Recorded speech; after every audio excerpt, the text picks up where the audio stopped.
Yeah, well, Raheem's not fit, so that's that one. You would have selected him if he had been. Yeah, absolutely.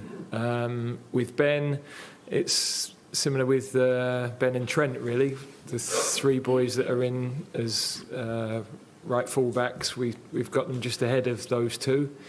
We're blessed in that position with a depth of talent, and it's the hardest position to pick, albeit it's never straightforward criteria, and it's always shifting around a little bit on form as well. But Kyle and Trips were obviously the ones that played during the World Cup, started the games during the World Cup, have been consistent, and Reece coming back is another top player. So yeah, we'd love to have that depth in every position on the field, really. I remember when you first came in, you said to play for England, you've got to be playing regularly for your club and playing well for your club.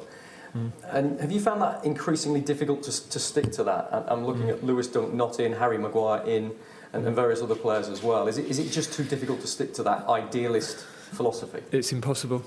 We've got to pick our best players where possible.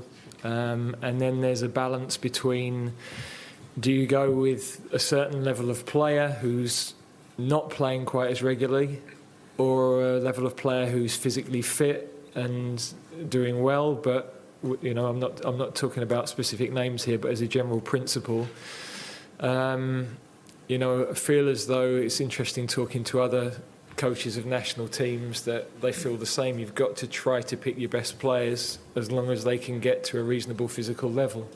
And that's where we are with it, really. You'd love to have that depth, but we are, shorter than the other big nations on depth of selection. I'm happy with the groups that we've got to select from and the quality we've got to select from, but in certain positions we are short of depth, and those numbers are deteriorating rapidly in the Premier League.